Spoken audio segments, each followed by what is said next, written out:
Good morning बच्चा लोग। जैसे कि आपका क्लास 10th मैथ्स का पेपर है, तो आपके कुछ बहुत ही इंपॉर्टेंट प्रश्न हम लेकर आए हैं जो आपने अगर मैथ में ध्यान नहीं दिया है, क्लासेस में ध्यान नहीं दिया है और लास्ट टाइम पर आप डरे हुए हैं, तो इन प्रश्नों को देखकर आप अपने परीक्षा में बहुत ही अच्छे अंक प्राप्त कर सकते हैं। तो इनको हम देखते हैं कि क्या क्या प्रश्नों में कैसे कैसे हमें करना है, इनको हम देखना स्टार्ट करते हैं। देखिए, हमारे सामने जो प्रश्न है वो कुछ इस प्रकार से है कि चित्र दिया गया है आपको। यदि पी क्यू और आर एस दो पैरेलल हैं, ठीक है ना, पी क्यू आर एस के आपको दो parallel P Q R S दे दिया गया है, ठीक है ना।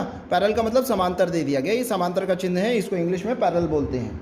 तो आपको सिद्ध करना है, यानी कि प्रूव करना है कि पी ओ क्यू ये छोटा वाला ट्राइंगल एस ओ आर क्या है, समरूप है, यानी कि एक जैसे हैं। आपको ये सिद्ध करना है।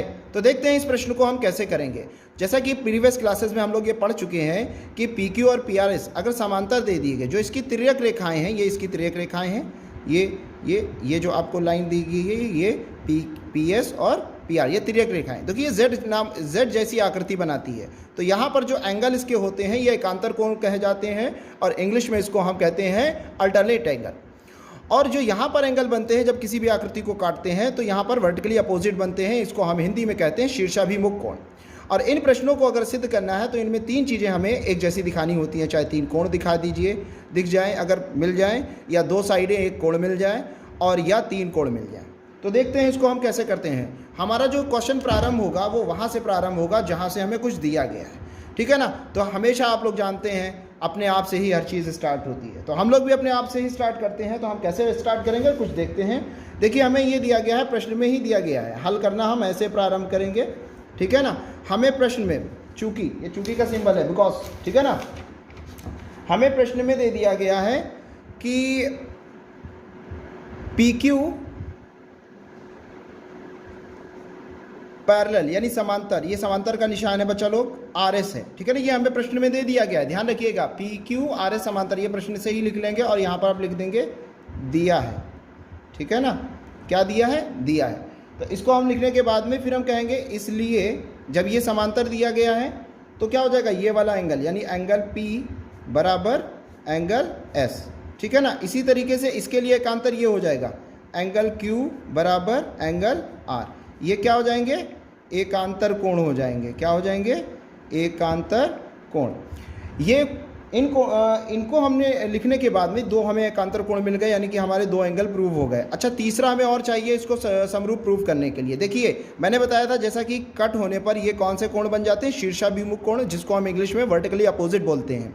तो यहाँ पर हमारा जो O है ये कट हो रहा है, ये शीर्षाभिमुख कोण है। हम लिख सकते हैं एंगल PO और Q। ये देखो PO और Q, बीच में सेंटर में इसी को रखेंगे, is equal angle SOR, angle SOR। ये क्या हो जाएगा, ये शीर्षाभिमुख कोण हो जाएगा। क्या हो जाएगा?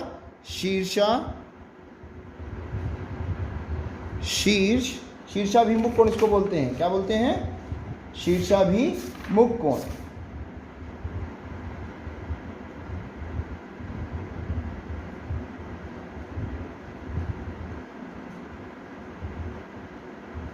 तो इसको शीर्षाभिमुख कोण कहते हैं। देखिए, यहाँ पर हमें तीन कोण मिल गए एक जैसे, तो हम बहुत ही आसानी से इसको अब हम लिख सकते हैं। इसलिए ट्राइंगल यानी कि त्रिभुज POQ, जिसको हमें प्रूव करना था, ये है हमारा प्रूफ जो करना था, ठीक है ना। समरूप, ये समरूप का चिन्ह है, त्रिभुज OSOR। देखिए, हमने ये प्रूव कर दिया, ठीक है ना। तो इति सिद्धम। और ये किस तरीके से, किससे प्रूव हुआ बच्चा लोग याद रखिएगा, इसमें तीनों एंगल इक्वल थे, इसलिए हम लिखेंगे ए समरूपता कसौटी, या इसको आप ये लिख सकते हैं कोण समरूपता कसौटी, या इसको लिख सकते हैं एंगल प्रमेय से। तो बच्चा लोग देखिए, ये आपका प्रश्न हल हो गया। इसी प्रकार से कुछ और आपके सामने महत्वपूर्ण प्रश्न है, प्रश्न नंबर 2। देखिए, इसको हम किस प्रकार से करेंगे, इसको भी हम देखते हैं, इस प्रश्न को कैसे किया जाएगा। तो इस प्रश्न को हम देखिए किस प्रकार से करेंगे। प्रश्न नंबर 2 हमारे सम्मुख है, ये भी बहुत महत्वपूर्ण प्रश्न है, इसको देख लेते हैं, NCERT का है। यदि कोई रेखा ABC की भुजाओं को, यानी ABC कोई ट्राइंगल होगा, फर्स्टली आप क्या बनाएंगे, ट्राइंगल बना लेंगे, जैसा प्रश्न कह रहा है वैसा कर लेंगे, आज्ञाकारी स्टूडेंट बन जाएंगे, भैया आज्ञाकारी स्टूडेंट बनना पड़ेगा, नंबर अच्छे प्राप्त करने हैं। तो क्या करेगा, यदि कोई रेखा है ए बी सी, कोई त्रिभुज है, हमने बना लिया है ए बी सी त्रिभुज। अब उस ए बी सी त्रिभुज को कोई रेखा क्या कर रही है, ए बी और ए सी को क्रमशः डी और ई पर प्रतिच्छेदित कर रही है, ठीक है ना। तो फर्स्टली हम ट्राइंगल बनाएंगे, मान लीजिए ये ए है, ये बी है, ये सी है, और ये इस त्रिभुज को यानी ट्राइंगल को ए बी को और ए सी को एक रेखा, तो भाई रेखा ये है, हमने मान लिया ये रेखा है, और ये रेखा कौन, ये इसके दो बिंदुओं पर प्रतिच्छेदित कर रही है, एक बिंदु डी है और एक बिंदु ई है, डी है और ई है। तो समझे ई को, तो चलिए आगे हम लोग समझते हैं फिर इसी बात को। तो हल प्रश्न कैसे हम करेंगे, अब हम अपना प्रश्न, पहले तो हम डायग्राम इस प्रकार से बना लेंगे। ई तुमको समझ में आया, चलो आगे हम समझते हैं, ठीक है ना। तो आगे क्या है, तुम्हें जो प्रश्न में दिया गया है उस प्रश्न का जो उत्तर होगा, तो प्रश्न का उत्तर जो है हमें प्रश्न से ही मिलना प्रारंभ होगा। तो हम अपने प्रश्न पर आ जाते हैं, जैसा कि प्रश्न में दिया गया है, ठीक है ना। तो प्रश्न में हम एक चीज़ देख रहे हैं कि बी सी और ई डी ई हमें समांतर दिख रहा है। तो हल में हम लिखेंगे बी सी और समांतर, ठीक है ना, ठीक है ना, बी सी समांतर डी।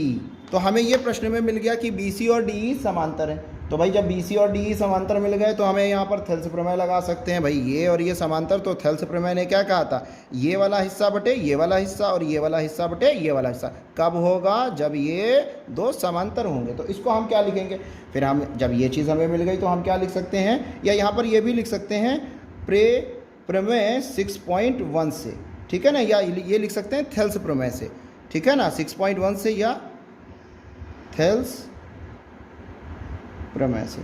तो आप इन दोनों में से कुछ एक लिख लेंगे, ठीक है ना, प्रमेय 6.1 से या थेल्स प्रमेय से, या इंग्लिश में बीपीटी भी लिखा जाता है बच्चा लोग, तो समझ रहे हैं। यहाँ पर हम इस चीज़ को लिख लेंगे। इसके बाद में हमारा क्या हो गया था कि ये हमारे दोनों समांतर दिए गए थे, तो ये दोनों को हमने समांतर लिख लिया, ठीक है। तो आगे अब बढ़ते हैं। अब हमें क्या मिल जाएगा, ए डी अपॉन, देखिए जब ये चीज़ हो गया तो हम क्या लिख सकते हैं, ए डी अपॉन, ठीक है ना, A D upon D B. Thales प्रमेय यही कहते हैं, ये वाला हिस्सा बटे ये वाला हिस्सा, ठीक है ना, बटे को यानी इंग्लिश में अपॉन बोलते हैं, ठीक है ना। So after that we can write it A E upon E C. तो हम लोग समझ रहे हैं ये वाला हिस्सा बटे ये वाला हिस्सा, भैया जी थेल्स प्रमेय के अकॉर्डिंग, राइट। तो आगे समझते हैं। तो आगे हमारा क्या दिया गया है, जब हमने इस बात को लिखा, अच्छा देखिए हमें लाना प्रूफ करना ये वाला हिस्सा है, ठीक है। तो ध्यान रखिएगा जो हमें लाना होता है उस पर ज़्यादा कॉन्सेंट्रेट करना है। भाई जो लाना है तो उस पर ज़्यादा ध्यान नहीं देंगे क्या, तो नंबर कैसे मिलेंगे। तो जो लाना है उस पर ध्यान दीजिए, हमें ये लाना है, ये हमारा प्रश्न है, लास्ट में यही आना चाहिए, घुमा फिरा के हमें यही लाना है। तो समझ गए। तो देखते हैं, इस वाले हिस्से को हम उल्टा देंगे, यानी कि इसको रेसिप्रोकल कर देंगे, यानी कि हम हिंदी में कहते हैं व्युत्क्रम कर देंगे। क्या कर देंगे, व्युत्क्रम कर देंगे। तो हमने लिखा अर्थात D B upon A D बराबर ई सी अपॉन ए ई। देखो हमने पलटी मार दी, इसकी पलटी मार दी ना, इसको पलट लेना। ध्यान रखिएगा कैसे इस प्रश्न को कर रहे हैं, और इस प्रश्न को ध्यान देना, 20 से लाइन वाला प्रश्न हो तो समझ लेना यही करना है। तो बहुत ही उम्दा तरीके से उसको निपटा देना है, ठीक है ना। तो कैसे निपटाएंगे, देखिए यहाँ तक हो गया। अब क्या है, इसमें जो हमारा D B upon A D है, D B upon A D है, इसमें 1 इधर भी हम ऐड करेंगे, और ई सी अपॉन जो ए ई है इधर भी हम 1 ऐड करेंगे। ऐड बोले तो जोड़ेंगे, ठीक है ना। तो आगे देखते हैं। देखिए जब इसका हम एलसीएम लेंगे तो डायरेक्ट भी हो सकता है, लेकिन इनडायरेक्टली थोड़ा समझ ही लो। इसके नीचे जब हम 1 ऐड करेंगे दोनों तरफ एक एक जोड़ने पर, तो ये भी चाहे लिख लो 1, ठीक है ना, दोनों पक्षों में 1 जोड़ने पर, ठीक। ये लिखना ज़रूरी नहीं है, कंपलसरी नहीं है, अगर लिखना चाहो तो लिखना, वरना यही सही है, ठीक है ना, इतना लिखना है आपको। चलिए अब देखिए क्या होगा, फिर क्या होगा, इसके नीचे 1, इसके नीचे 1, और फिर क्या हो जाएगा, एलसीएम लेंगे इन दोनों का। एलसीएम जब ए डी और 1 का लेंगे तो ये ए डी हो जाएगा, और ये क्या होगा, डी बी, और प्लस ये क्रॉस मल्टीपल होगा तो क्या हो जाएगा, ए डी आ जाएगा, यानी डी बी और ए डी। देखो ये वाला पूरा हिस्सा आ जा रहा है, बहुत आसानी से हो जाएगा, ठीक है ना। तो ये ए ई जब एलसीएम लेंगे तो ये क्या हो जाएगा, ए कैंसिल हो जाएगा, ई सी, और ये क्रॉस मल्टीपल होगी तो ए ई हो जाएगा। देखिए इन दोनों का एलसीएम एडी हो जाएगा, एडी कैंसिल, तो यहाँ पर बचेगा डीबी। तो डीबी इसको डिवाइड करेंगे, समझ लो 1 टाइम जाएगा, 1 को डीबी से कर देंगे तो वही एलसीएम वाला तरीका है। तो एलसीएम लेके हो जाएगा, 1 से एडी को जब डिवाइड करेंगे एडी टाइम जाएगा, एडी को 1 से मल्टीपल करेंगे तो एडी आ जाएगा। या क्रॉस मल्टीपल कर लीजिए बच्चा लोग, इसको इससे मल्टीपल करिए, ठीक, एडी आ जाएगा, इसको इससे मल्टीपल करिए, ये आ जाएगा, इसको इससे मल्टीपल करिए, देखिए क्या आ जाएगा, इसको मल्टीपल करेंगे ए ही आ जाएगा, इसको इससे मल्टीपल कर लीजिए आ जाएगा, सिंपल सी बात है। और जब नीचे 1 दिया हो और यहाँ पर कोई ऐसी डिजिट हो बड़ी हो तो सिंपल सी बात है, जो जिसकी वैल्यू है वही आएगा। ये 1 से मल्टीपल करते तो ये आएगा। तो ये आ गया। देखिए एक चीज़ देखिए क्या हमें अपने डायग्राम में AD और DB, ये पूरा AD और DB की जगह पर हम क्या लिख सकते हैं, पूरा AB लिख सकते हैं। देखो ये AD और DB तो पूरा मिलकर क्या बनना है, AB बनना है। तो इस वाले पूरे हिस्से की जगह पर हम AB लिख देंगे, तो ये AB आ जाएगा। यहाँ AD है, ये रखा रहने दो। और यही चीज़ ये AE और EC की जगह पर हम क्या लिख सकते हैं, AC लिख सकते हैं। तो AE हो गया। अब देखो पहले हमने पलटी मारी थी यहाँ पर, वही वाली पलटी यहाँ वापस कर देंगे। तो ये जब हम ये लिखेंगे तो हम ये लिख सकते हैं इसको ऐसे, या इसको लिख सकते हैं AD upon AB upon AE upon AC। देखो बच्चा लोग, हमको यही शायद लाना था प्रश्न में। देखो यही आ गया, ठीक है ना, यही आ गया। देखो ये आ गया और यही हमारा जो प्रश्न है सिद्ध हो गया। तो ये प्रूव्ड हो गया, ठीक है। ये इसको हम हिंदी में कहते हैं इति सिद्धम, ठीक है ना। तो इस तरीके से अब इस प्रश्न को कर लेंगे। तो आई थिंक आपको देखिए बच्चे क्वेश्चन नंबर 3 हमारे सामने है। 2 हो गए प्रश्न, तीसरा बहुत ही इंपॉर्टेंट प्रश्न है। अगर ये करके जाएंगे यहाँ से बाहर नहीं आएगा। तो मेन प्रश्न हमने निकाल लिए हैं, तो ध्यान दे दीजिए बच्चा लोग। आपके नंबर हमारे नंबर, दैट मीन्स ये, ठीक है ना। तो समझ सकते हैं जीवन मिथ्या है, अपने काम पर ध्यान दीजिए, मोह माया है, ठीक है ना। तो चित्र में PS और SQ इज इक्वल टू, आपको चित्र में दिया गया है PS upon SQ is equal to PT upon TR है, तथा एंगल PTS, देखिए एंगल PTS कहाँ है, PST दिया गया है, और PRQ ये PRQ इक्वल दे दिया गया है। जो दिया गया वहीं से हम स्टार्ट करते हैं। याद रखना इन प्रश्नों में जो दिया गया है वहीं से आपका आंसर आएगा। तो फर्स्टली आपको दिया क्या दिया है उसको जानते हो आप। तो आपको लाना है ये जो है समद्विबाहु त्रिभुज। समद्विबाहु त्रिभुज का मतलब ये है कि PQ और PR को इक्वल प्रूव करना है, ये वाली भुजा को और ये वाली भुजा को। तो समद्विबाहु त्रिभुज हो जाएगा। समद्विबाहु त्रिभुज का मतलब होता है जिसकी 2 भुजाएं बराबर हो। तो 2 भुजाएं बराबर कैसे करेंगे भैया लोग, चलो हम लोग देख लेते हैं। तो हम लोग करना प्रारंभ करते हैं इसको हल, हा औला हल, ठीक। तो कैसे ये हल होगा, हा औला हल, चलो देखते हैं। देखिए आपको ये दिया गया है, पहले जो दिया गया वहीं से स्टार्ट करेंगे। तो हम कहेंगे यह दिया है कि, अब क्या दिया है कि, देखो ये दिया है कि PS upon SQ is equal PT upon TR। यानी कि अगर हम कहें कि PS बटे SQ बराबर PT बटे TR, ये दिया गया है, नहीं दिया गया है लिख लिया फटाक से, और क्या है, ठीक है ना। और भी कुछ दिया गया है। जब ये चीज़ दिया गया है, देखो PS अपॉन SQ और PT अपॉन QR, जब ये दिया गया है तो हम क्या लिख सकते हैं, अतः जब ये अपॉन ये दिया, ये अपॉन ये दिया, यानी कि थेल्स प्रमेय। तो जब ये अपॉन में दिया जाता है तो वहाँ पर थेल्स प्रमेय होती है, तो ये दोनों समांतर होंगे, ठीक है ना। तो समांतर क्यों होंगे, बात समझ में आई। क्योंकि जब ये समांतर होते तो हम इनको हिस्से को बटे में लिख सकते हैं। तो जब भाई हमें ये अनुपात बराबर दे दिए गए, अनुपातित में दे दिए गए, तो हम इनको क्या लिख सकते हैं, हम इनको समांतर कह सकते हैं। यानी ST समांतर QR, ST समांतर QR। तो ये ST समांतर QR कैसे हुआ, थेल्स प्रमेय से कह सकते हैं। क्या कह सकते हैं, थेल्स प्रमेय से। क्या कह सकते हैं, थेल्स प्रमेय। अरे वही BPT, ठीक है ना, कौन चीज़, BPT। या थेल्स प्रमेय लिख लो, BPT लिख लो, या प्रमेय नंबर 6.2 लिख लो, व्हाटएवर, ठीक है ना। सो आगे हम लोग चलते हैं। अब हमें ये मिल गया। अच्छा बच्चा लोग, अगर हमें ये समांतर मिल गया, एक चीज़ पढ़े होगे, जब समांतर दो लाइनें समांतर होती हैं तो उस पर जो कोण होते हैं वो संगत कोण बनाते हैं। तो ये वाला कोण और ये वाला कोण संगत कोण हो जाएगा, और संगत कोण बराबर होते हैं। तो हम एक चीज़ लिख सकते हैं, ठीक है ना। इसलिए अगर ये पैरेलल है तो हम इसलिए एक चीज़ लिख सकते हैं, ठीक है ना। क्या लिख सकते हैं, एंगल PST, ये वाला PST तो पहले ही दे दिया गया था, बराबर P, अच्छा ये दिया गया है, ठीक है ना। क्या दिया गया, PQ, ठीक है ना, R। तो PQR, तो PQR क्या हो जाएंगे, संगत कोण। क्या हो जाएंगे, संगत कोण। संगत कोण का मतलब समझते हैं, इंग्लिश में कहते हैं करस्पॉन्डिंग एंगल। तो ये हमें करस्पॉन्डिंग एंगल दे दिए गए, जिसको हम हिंदी में कहते हैं संगत कोण। क्या कहते हैं? संगत कोण। चलिए, ये हमें अपने आप से ये दिया नहीं गया था, ये हमने समझे, क्योंकि हमें समांतर दे दी गई थी। तो समांतर का मतलब ये कोण बराबर, ये कोण बराबर। हमें ज़रूरत इसकी थी तो फटाक से ज़रूरत पूरी कर ली। तो आप लोग भी यहाँ पर ध्यान देंगे, ऐसे ज़रूरत पूरी होगी। चलिए, हमें क्या मिल गया? हमें ये मिल गया, हमें ये मिल गया। अब इन दोनों से हम कहेंगे समीकरण 1 व 2 से। क्या कहेंगे यहाँ पर? समीकरण 1 व समीकरण 2 से। चलिए, समीकरण 1 व 2 देखिए। समीकरण 1 हमें ये मिल गई थी, और ये, ठीक है ना, संगत कोण मिल गया था, और ये तो हमने संगत कोण कर लिया, ठीक। और इसके बाद, ठीक है ना, ये हमें दिख गया। और एक चीज़ और हमें क्वेश्चन में दे दिया गया था, ये दिया गया में जो है, हम एक पॉइंट और बढ़ा लेंगे।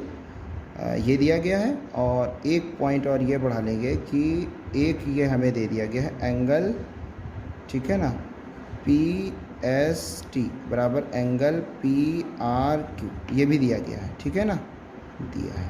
तो ये वाली फर्स्ट समीकरण हो जाएगी, और ये वाली सेकंड समीकरण। बात समझिएगा। देखो, ये हमें दिया गया था, तो इसके वजह से ये दोनों पैरेलल हो गई, ठीक है। और ये भी हमें दिया गया था, तो हमने इसको लिख लिया। और जब ये और ये संगत हो जाएंगी तो संगत हो जाएंगी, सेकंड इक्वेशन हो जाएगी। और इस इक्वेशन में हम एक चीज़ देखेंगे, PST यहाँ पर भी है, PST यहाँ पर भी है। तो इसके बराबर ये लिख सकते हैं, इसके बराबर ये लिख सकते हैं। क्यों ना हम इन दोनों समीकरणों से ले लें कि एंगल, ठीक है ना, PRQ बराबर एंगल PRQ बराबर एंगल PQR, ठीक। ये हमें मिल जाएगा।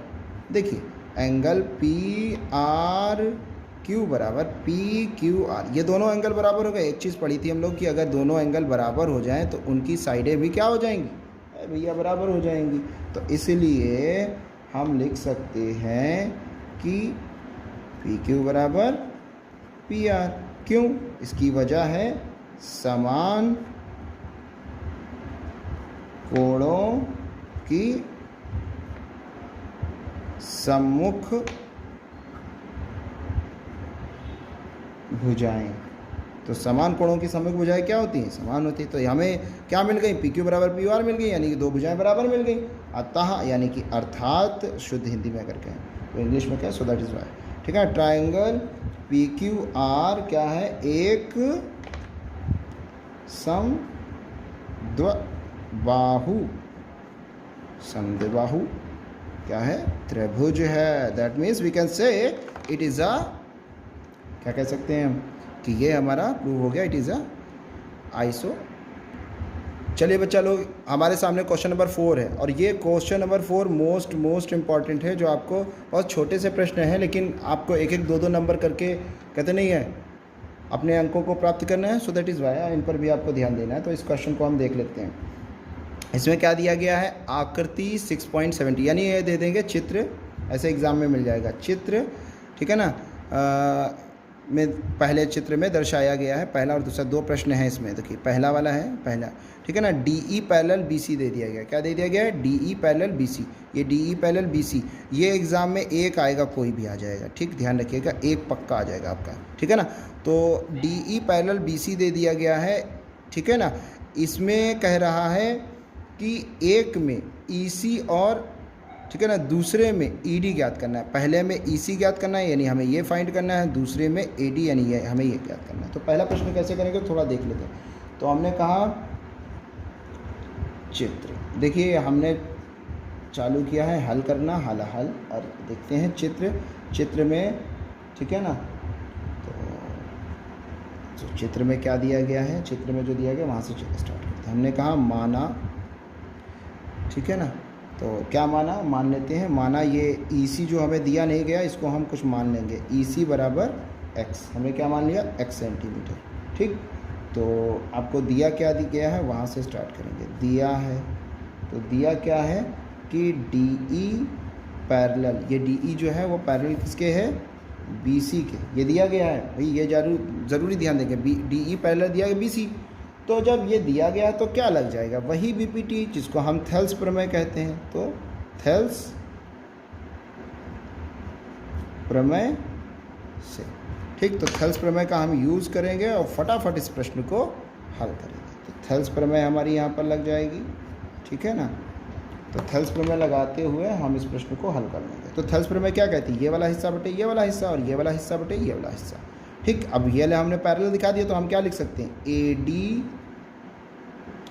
ठीक है ना, A D upon D B, right, और A E upon E C. A D upon D B is equal to A E upon E C. अब देखिए ए डी आपका कितना दिया गया है, ए डी आपका दिया गया 1.5, इसकी जगह पर 1.5 लिख रहे हैं। डी बी आपको कितना दिया गया है, डी बी आपको 3 दिया गया है, ए ई आपको 1 दिया गया है, और ये हमने x मान लिया है। क्रॉस मल्टीपल करेंगे यूँ यूँ तो कुछ आएगा 1.5x, और इसको क्रॉस मल्टीपल करेंगे तो 3 हो जाएगा।